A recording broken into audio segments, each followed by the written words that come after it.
네, 안녕하세요. 축구생각입니다. 주말에 있는 축구 승무패 토토 최종 픽 공유 드리도록 하겠습니다. 제가 평균적으로 8개에서 10개가 적중이 되기 때문에 그 점 참고해 주시면 좋을 것 같고요. 그리고 멤버십 관련해서는 이제 풀백과 도시픽 그리고 프로토 배팅 내역이라든지 아니면 단톡방 참여를 희망하고 싶으신 분들만 가입을 해주시면 좋을 것 같습니다. 지난주도 2월이 됐죠. 굉장히 좀 절반도 맞추지 못하면서 좋지 않은 성적이었었는데 두 번이 2월이 됐기 때문에 이번에 당첨금은 굉장히 높을 것으로 생각을 해요. 그래서 제 생각에 대해서 말씀을 드리도록 하겠습니다. 첫 번째 경기는 이제 아스날 대 브랜트퍼드의 경기고요.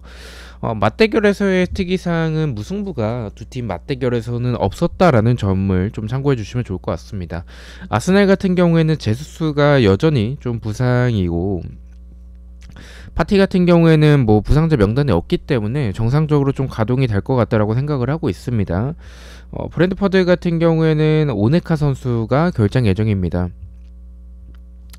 이 두 팀을 봤었을 때는 저는 뭐 아스날이 당연히 좀 유리하다라고 생각을 하는데 브랜트퍼드가 최근에 보여주는 경기력이 좀 괜찮아요. 그래서 좀 무승부에 대해서도 고민을 하긴 했지만 뭐 중원이 지금 정상적인 상황에서의 아스날이라면 브랜트퍼드가 최근에 좋은 부분들을 보여주고 특히나 뭐 크로스나 세트피스에서의 좀 부분들 역습에서의 모습들도 좋지만 아스날이 이번 시즌 보여주는 모습들을 생각을 해봤을 때 최근에 주춤하고 있더라도 브랜트퍼드가 수비적으로는 단단한 팀은 아니기 때문에 아스날이 충분히 노릴 수 있다라고 생각을 하고 있습니다. 아스날의 단통 승을 가져가 보도록 하겠습니다.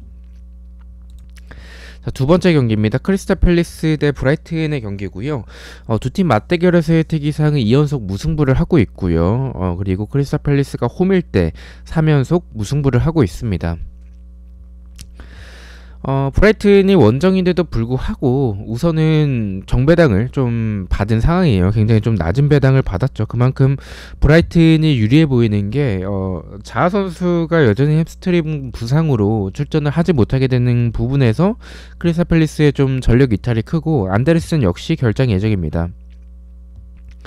브라이튼 같은 경우에는 랄라나 외에는 뭐 특별한 결장 예정자가 없기 때문에 거의 베스트 멤버들이 나올 가능성이 크고 최근에 미토마가 보여주는 모습들을 생각을 해봤을 때 브라이튼이 확실히 유리해 보이고 그러한 배당을 받았다라고 생각을 하고 있습니다. 다만 브라이튼의 장점은 어쨌든 측면에서 미토마를 활용한 부분들이 가장 좋은데 크리스탈 팰리스가 자가 없는 상황에서 공격적으로 나올 가능성은 좀 적죠. 그래서 최대한 지키는 축구를 할 가능성이 높다라고 생각을 하고 있고 그렇다면 저는 브라이튼이 유리해 보이는 경기지만 무승부에 조금 더 중점을 두고 있는 경기라고 말씀을 드리고 싶습니다. 크리스탈 팰리스의 단통 무승부를 가져가 보도록 하겠습니다. 3번 경기입니다. 풀럼 대 노팅엄 포레스트의 경기고요. 두 팀 맞대결에서의 특이사항은 풀럼이 홈일 때 2연속 패배를 하고 있습니다. 결장 예정자 같은 경우에는 풀럼은 케바노 선수가 결장 예정이고요. 그리고 노팅엄 포레스트 같은 경우에는 타이오 그리고 야테스, 쿠야테가 결장 예정입니다. 뭐 쿠야테나 타이오 선수가 결장 예정인 점이 노팅엄에 있어서는 좀 좋지 않은 부분이라고 생각을 하고 있고 이 경기는 사실은 풀럼이 좀 유리하다라고 보는 게 풀럼이 최근에 보여주는 경기력이 저는 괜찮다라고 생각을 해요. 수비진에서의 주력이 느려서 좀 역습대에 좀 취약한 부분들은 있지만 노팅엄의 결장 예정자나 아니면 풀럼이 보여주는 이 공격에서의 제공권을 봤었을 때는 이 경기는 풀럼이 유리하다라고 생각을 하고 있고 승무 투픽이면 막을 수 있는 경기지 않을까라고 생각을 하고 있습니다. 다만 풀럼의 단통 승이 아니라 무승부까지 바치는 부분들은 오히려 풀럼이 이렇게 약팀 상대로 잘 잡아내는 경향들이 있는데 지금 최근의 모습들을 봤었을 때 좀 공격에서의 답답한 부분들이 좀 있다라고 생각을 해요. 그래서 무승부의 이변의 가능성도 이 경기는 좀 있지 않을까라는 생각이 좀 강해서 풀럼의 승무 투픽으로 무승부까지 받쳐서 가져가 보도록 하겠습니다. 자, 4번 경기입니다. 레스터 대 토트넘의 경기고요. 두 팀 맞대결에서의 특기사항은 레스터가 2연패를 하고 있고 홈에서도 2연패를 하고 있습니다. 뭐 상대 전적에서 나와 있다시피 레스터가 토트넘 상대로 굉장히 좀 약했었던 전적을 보여주고 있습니다. 레스터의 부상자 현황은 수마르 그리고 저스틴이 결정 예정이고요. 토트넘 같은 경우에는 이제 루카스가 결정 예정입니다. 뭐 특별한 누수가 없는 그런 토트넘의 모습들을 봤었을 때, 그리고 상성적으로 레스터 상대로 강했었던 전적이나 레스터가 보여주는 부분들은 역시나 역습에서의 모습들인데 득점력이 너무나도 떨어져 있죠. 그리고 수비적으로도 공간이 워낙에 많은 팀이라서 토트넘과의 상성에서도 불리하다라고 생각을 하고 있습니다. 이 경기는 의심 없이 레스터의 단통 패만 가져가 보도록 하겠습니다. 조금 의심이 가는 부분들은 배당이 너무 높게 책정이 됐지 않았나라는 생각이 있어서 이런 두 팀의 스타일을 봤었을 때 저는 승패 방향일 것 같은데, 레스터가 이기는 결과도 좀 나올 수도 있겠다라는 생각을 가지고는 있습니다. 하지만 저는 단통이라면 토트넘만 가져가 보도록 하겠습니다. 자, 5번 경기입니다. 사우스햄튼 대 울버햄튼의 경기고요. 두 팀 맞대결에서의 특이사항은 사우스햄튼이 4연패를 하고 있습니다. 홈에서는 3연패를 하고 있고요. 사우스햄튼이 울버햄튼 상대로 좀 약했었던 전적을 보여주고 있습니다. 부상자 같은 경우에는 사우스햄튼의 카일 워커 피터스가 결정 예정이고요. 그리고 울버햄튼 같은 경우에는 네토 그리고 트라우레 선수가 결정 예정입니다. 뭐 울버햄튼이 유리하죠. 아무래도 사우스햄튼이 보여주는 모습들이 워낙에 지금 좋지 않은 부분들을 많이 보여주고 있고, 경기적으로도 좀 수비도 많이 불안하고 공격도 좀 아쉽고, 그리고 압박도 제대로 이루어지지 않는 부분들을 보여주고 있어서 이 경기는 울버햄튼이 유리해 보이긴 하는데 배당도 높게 책정이 됐고, 그리고 원정에서의 울버햄튼이라는 점이나 사우스햄튼이 불리해 보이지만 울버햄튼 상대로 크게 밀리지 않는다라는 생각이 들어서 이런 경기는 좀 이변의 가능성이 저는 나올 수 있는 경기라고 생각을 하고 있습니다. 투표를 봤었을 때 많이 몰리지 않아서 이 경기를 지우는 거에 대해서는 좀 고민을 많이 했지만, 저는 이 경기는 승무패가 다 느껴진다라는 생각이 강해서 승무패로 지어보도록 하겠습니다. 자, 6번 경기입니다. 알메리아 대 베티스의 경기고요. 두 팀 맞대결에서의 특이사항은 없고, 알메리아가 베티스 상대로 좀 좋았었던 전적이 있습니다. 그리고 베티스가 원정이라서 그런지 배당이 좀 굉장히 높게 책정이 됐고, 알메리아가 공격에서 보여주는 모습들이 생각보다 굉장히 괜찮아요. 역습에서의 모습들도 좋고. 근데 베티스도 그런 부분은 마찬가지라고 생각을 해요. 빠른 템포를 활용한 이런 역습에서의 부분들은 알메리아의 수비 공간들을 충분히 노릴 수 있다라는 생각이 들고, 그리고 공격에서의 화력이 알메리아보다는 베티스가 훨씬 더 좋다라는 생각을 가지고 있기 때문에 저는 이 경기는 단통 패로, 근데 좀 고민이 많이 되는 경기고 어려운 경기인 것 같아요. 베티스가 최근에 보여주는 모습들이 워낙에 좋지 않아서 고민을 많이 했지만 저는 베티스만 가져가 보도록 하겠습니다. 알메리아 단통 패를 가져가 보겠습니다. 자, 7번 경기입니다. 본머스 대 뉴캐슬의 경기고요. 뭐 두 팀 맞대결에서의 특이사항은 없습니다. 본머스 같은 경우에는 솔랑케 선수가 결정 예정이고, 루이스 쿡 그리고 마르쿠스 등 좀 주전 자원들의 부상자가 좀 많은 편이고, 뉴캐슬 같은 경우는 이삭이도 결정 예정입니다. 이삭이 좀 좋은 부분들을 보여주다가 또 부상으로 출전하지 못하는 점에 있어서는 뉴캐슬에게는 조금 악재인 것 같고요. 맥타겟 역시 결정 예정입니다. 뭐 결정 예정자가 있긴 하지만 본머스가 더 주전 자원들의 이탈이 더 크다라는 생각을 좀 가지고 있고, 그리고 경기에서의 모습들도 사실은 이 두 팀을 비교하기에는 뉴캐슬이 좀 많이 유리하다라고 보고 있습니다. 본머스가 최근에 보여주는 모습들이 좋지 않고 간간히 무승부의 이변을 만들어내긴 하지만, 뉴캐슬이 이번 시즌 보여주는 모습들이나 본머스의 부상자를 봤었을 때, 그리고 원정인데도 불구하고 배당이 굉장히 낮게 책정이 된 부분들은 이 경기는 뉴캐슬이 더 가까울 것 같다라고 생각을 하고 있습니다. 본머스의 단통 패를 가져가 보도록 하겠습니다.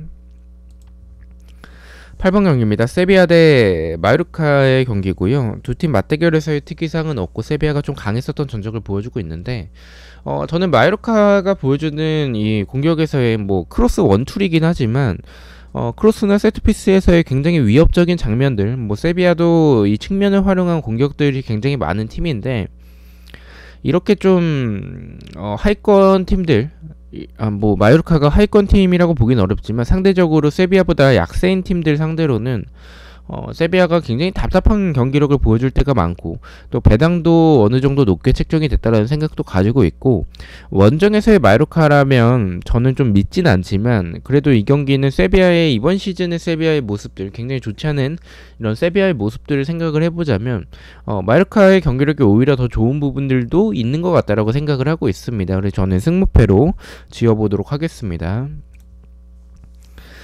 9번 경기입니다. 발렌시아 대 빌바오의 경기고요. 두 팀 맞대결에서의 특이사항은 발렌시아가 2연패를 하고 있습니다. 사실은 빌바오가 원정인데도 정배당을 받았고 투표율 역시 빌바오 쪽을 좀 가리키곤 있습니다. 하지만 저는 뭐 역배겠죠. 그래서 역배로 좀 발렌시아를 생각하는 게 어쨌든 발렌시아가 홈에서의 보여주는 경기력이나 모습들이 굉장히 좋고 빌바오 같은 경우에는 원정에서 보여주는 경기력이 굉장히 좋지 않습니다. 그 점만 놓고 보자면 저는 우선은 발렌시아가 유리하다라고 생각을 하고 있고 경기력은 빌바오가 보여주는 모습들이 좋습니다. 수비적으로도 안정이 되어 있고 공격에서의 모습들도 뭐 측면에서의 모습들이나 아니면 역습에서의 모습들이나 굉장히 공격에서 좋은 부분들을 많이 보여주고 있는데 발렌시아가 공격을 전개하는 과정들이 나쁘지 않아요. 근데 다만 발렌시아 같은 경우에는 그런 과정들은 나쁘지 않은데 그것이 득점으로 연결되지 않을 때가 너무 많다라는 점이 좀 조심해야 될 부분이라고 생각을 하고 있습니다. 그래서 저는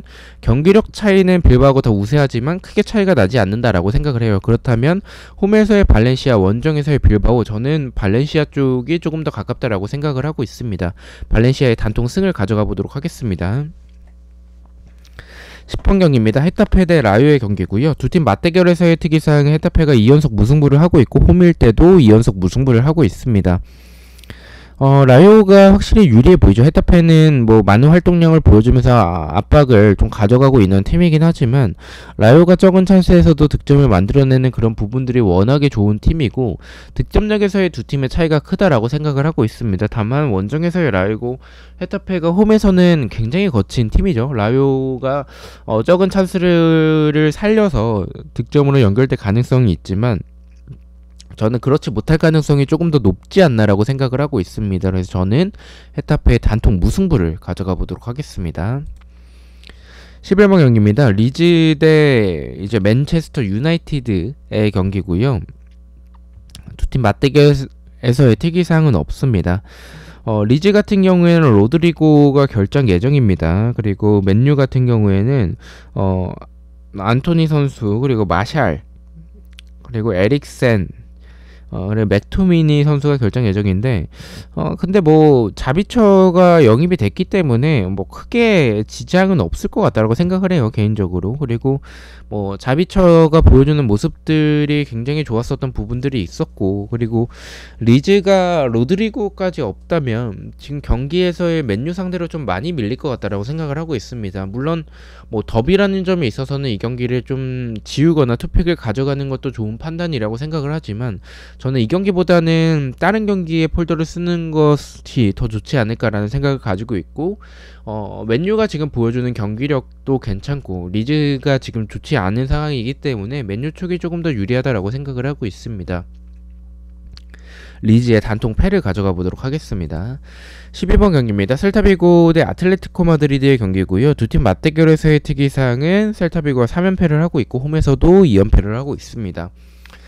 우선 아틀레티코가 셀타비고 상대로 좀 강했었던 전적도 있었고 그리고 셀타비고가 홈이라는 점과 공격에서의 모습들이 굉장히 유기적으로 잘 플레이하는 모습들이 있지만 공격에 비해서 수비가 좀 아쉬운 부분들, 아틀레티코가 원정이라는 점에 있어서 불안하긴 하지만 질 것 같다라는 느낌이 들진 않습니다. 그만큼 경기적인 부분에서는 아틀레티코가 더 유리하다라고 생각을 하고 있고 다만 셀타비고가 공격이 좋고 아틀레티코가 원정이라는 점에 있어서는 무승부까지 가져가는 것도 저는 괜찮은 판단이다라는 생각을 가지고 있어서 셀타비고의 무패 투픽을 가져가 보도록 하겠습니다.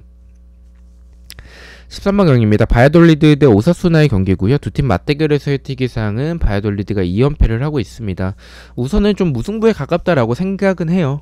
뭐 오사수나가 원정에서의 워낙에 경기력이 좀 떨어지는 편이고 최근에 경기력이 좀 좋지는 않습니다. 오사수나가. 근데 뭐 바야돌리드가 한 방에 있는 팀이라서 사실은 이 경기는 무승부에 조금 더 가깝다라고 생각을 하는데 무승부 쪽으로 투표율이 너무 좀 많이 몰렸다라고 생각을 해요. 40%가 무승부가 넘어갈 때는 저는 좀 가져가지 않는 경향이 있기 때문에 그런 점을 놓고 봤었을 때 승과 패 중에서 하나를 고르자면 저는 그래도 원정이라는 점과 바이아돌리드의 한 방이 있다는 점은 불안하긴 하지만 오사수나가 보여주는 이 상성에서의 바이아돌리드 상대로 저는 더 유리할 것 같다라고 생각을 하고 있습니다.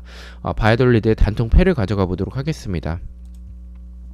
자, 마지막 경기입니다. 비아레알 대 바르셀로나의 경기고요. 두 팀 맞대결에서의 특이사항은 비아레알이 홈일 때 3연패를 하고 있습니다.